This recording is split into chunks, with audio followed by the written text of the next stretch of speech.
Hindi, gusto namin madinig kay Sara kung saan niya dinala ang pondo. Senado lang ang nagpasya. O yun, no? Talaga naman, no? Gusto mo palang marinig. Eh, di ba sabi nyo nga, binigay kay Mary Grace Piatos, ano ba hindi nyo maintindihan doon? Prinsipe Abante si Chitae yun noon ah. Si Chitae ba, Prinsipe Abante? Alam ko si ano yan eh, si Marcelo. Baka yung DDS na Minatic malumana yung pagtatanggol kay BP Sara. Napansin ko lang kasi mas more on build up sila kay Aimee. Di tulad ng Birada Aguila, Tim at Banateros at in fairness kay Maharlika. Mag-rally na. Sir Badong, na-block mo na ba si Boy? Wala na, hindi na pumasok eh. Prinsipe Abante, si Chitae yung nun. Till June 30 na lang si Spock Abante at Bukoy kasi tapos na ang 19th Congress. Pero itutuloy yan ni Speaker. Maganda performance. Si Bert Tawa Marcelo yan eh. Pag wala si Martires sa ombudsman, bubuhayin niya kaso ni BP Sara. Yung nasa Ibong Adarna si Prinsipe Abante. Olats na si Speaker. Yan. Boss, kay BP mo itanong, tol. Puro kasi pagpuna kay BBM eh. Musta naman si Lustay Sara? Musta naman? Okay naman, umiikot sa buong mundo para ipakita kung gaano kasama ang ICC at ang gobyernong ito kung gaano ka BOBO 80-80. Ano ba talagang balita? Kailan talaga makakalabas si FPRRD? Sabi June 30. Di kasi maintindihan ang balita. Hindi kasi balita yung pinakikinggan mo eh. Ang balita kasi naganap na. Yung pinakikinggan mo hindi balita, hula. Tapos magtataka ka. Ano ba talaga balita? Kala ko ba lalabas na? Wala pa nga June 30, kaya hula yan. Sir Bads, takot na sila kasi nagsilabasan na ang mga witness. Wala ng pondo. Sa tingin niyo ba yun yung dahilan kaya bumaliktad na yung witness? Eh kung hindi mo sinusustain eh, Reza, di ba? Yung mga witness, yung mga witness mo, putya, pinatara mo sa kondo. Simple lang po yan kung nagsisinungaling yung witness, di ba? Ipaturo nyo asan ng pondo, asan ng kondo na tinirahan mo. Tapos tignan nyo kung kanino nakapangalan nyo. Napakasimple lang po. Mache-check nyo kung nagsisinungaling yung walang script. Nasasabi niya lahat. Doon ba sa Senate hearing, may script o wala? Meron. Meron. Mas nagsasabi ng totoo ngayon. Boss Badong, ba't di ba kaya sagutin ni Sara yung saan niya ginastos yung pera? Halatang takot si Sara. Sino ba may sabing hindi sinasagot kung saan niya ginastos yung pera? Yung confidential po, bawal sagutin yun. Kasi confidential. Pero yung iba, DepEd, tsaka yung sa OBP na hindi confidential, sinasagot. Hindi ka lang nagtatanong. Akala mo ang marami pong pondo si BP Sara, di ba? May confidential at merong hindi confidential. Bakit po wala silang problema sa hindi confidential? Kasi pwedeng sagutin ni BP Sara. Pwedeng sagutin. Nagkakaroon sila ng problema sa mga may problema sila doon po sa mga hindi kayang sagutin. Dahil confidential nga eh. Hindi nila maintindihan kasi. Pagpasensyahan nyo na itong mga tao na to at hindi nila alam yung salitang confidential. Kung pwede palang ipaliwanag ang confidential, bakit po hindi pinapaliwanag ni BBM yung confidential pan niya? Kami po, hindi po namin pinagpapaliwanag si BBM. Kasi alam namin confidential, kayo hindi nyo alam. Pero ang gusto nyo lang pagpaliwanagin, si BP Sara lang. Kaya nga confidential eh. Di ba? Kaya hindi talaga niya ipapaliwanag yun. Dahil pag pinaliwanag ni BP Sara ang confidential, lalabag siya sa batas. tanong nyo sa akin kung sino una magrereklamo pag pinaliwanag niya yung confidential. Yung mga congressman. Bakit mo pinapaliwanag yan confidential? Hindi nyo alam yan. Kaya niyang sagutin, ayaw niyang sagutin dahil labag sa batas. Parang ganito yan Kaya mo tumawid kahit walang stripe, pero hindi mo gagawin dahil labag sa batas. Doon ka sa pedestrian lane tumatawid, di ba? Tsaka hindi ka pwedeng tumawid, may MRT sa gitna. May MRT na sa gitna. Puta, paano mo tatawarin yung MRT? Bakit pinapakialaman yung confidential funds ni BBM? Tignan nyo. Hindi nga namin pinakikialaman. Dahil alam nga namin confidential Kayo nga ang hindi makaintindi. Hindi nyo maintindihan. Sino ba nagtanong sinong Duterte supporter na nagtanong ng confidential fund ni BBM? Alam nga namin, kayo po ang hindi makaintindi. Na yung confidential, hindi po yan inilalantad. May nagtanong ba sa inyo ng hindi confidential? Wala. Kasi lantad. Pwedeng tanungin. Bakit hindi nila tanungin?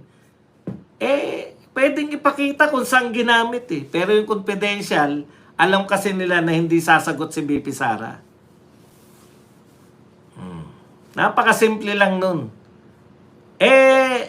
Minsan, kahit gusto nilang intindihin Sophia, kahit gusto nilang kahit Maris, kahit gusto nilang intindihin, hindi nila talaga maintindihan. Kasi tumitingin sila, sino ba nagsasalita? Kapanalig ba natin yan? Kinakailangan bago nila paniwalaan, kinakailangan kapanalig muna nila. Pag hindi nila kapanalig, kahit tama sinasabi mo, hindi nila pakikinggan yan. May resibo yung kay BBM, kay Sara ang resibo, piatos at marami pa. Ikaw naman, Herminia, may resibo raw. Wala po, bawal pong magkaroon na resibo. Hindi ka naman taga-COA, Herminia. 16 billion na confidential fund.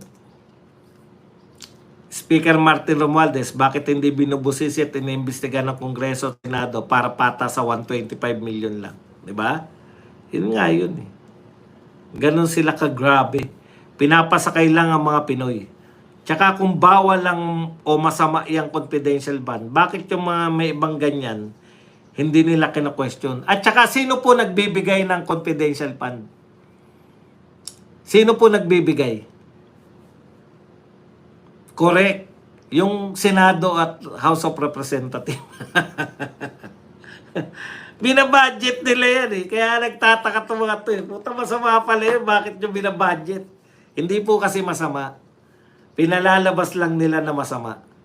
Ganun lang talaga. Palabasan lang yan Kanya-kanya lang na gimmick yan.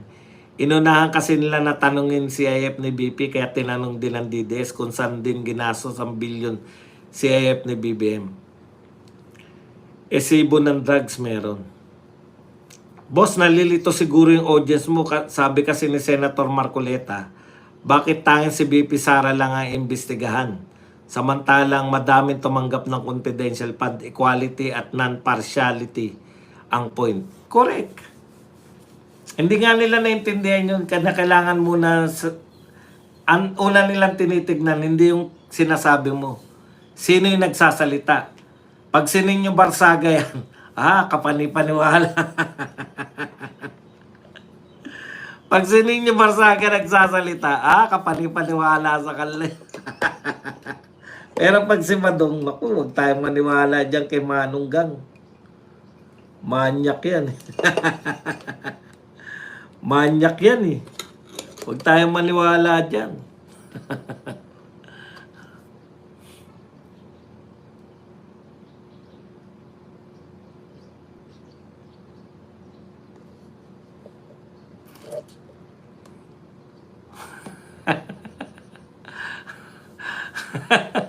What's the pros and cons of pros and cons?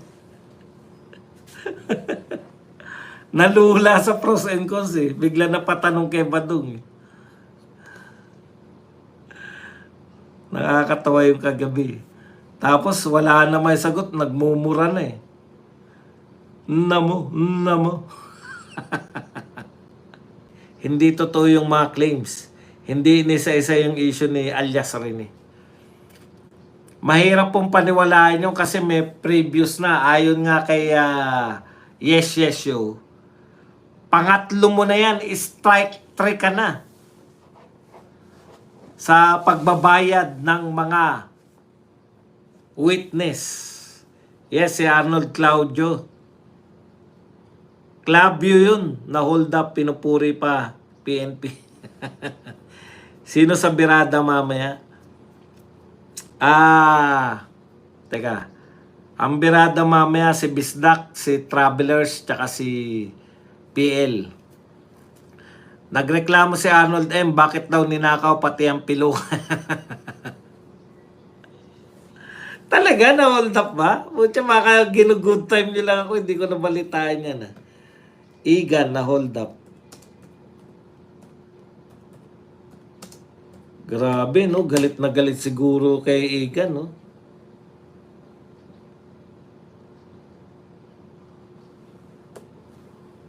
Clavio.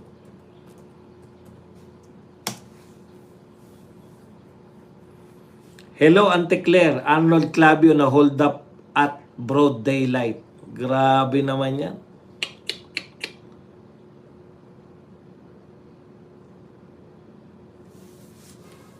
Boss Buzz, strategic yung papa-interview ni Pipinday. Alam niyang nasa Hague yung mga world leaders ng NATO, extra pressure sa ICC yan, boss. Sana nga po yung mga tao natin dyan, no? Dyan magkaroon kayo ng ng rally na bring him home.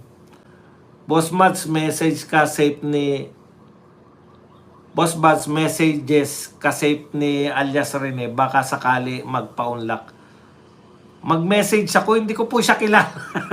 Paano ko may message yun? Hindi ko po kilala yun. Wala po akong contact dun. Ganito po yan, no? Kami po talent lang. Pag meron pong mga... Ngayon, nung una, dahil dala-dala namin yung pagiging vlogger namin, panay pa-suggest namin ng mga... Ito po, magandang talakayin to. Putya, nung na-realize namin na mas magagaling pa sa amin mag-research yung taga SMNI-DCAR. Mas marami pa talaga silang...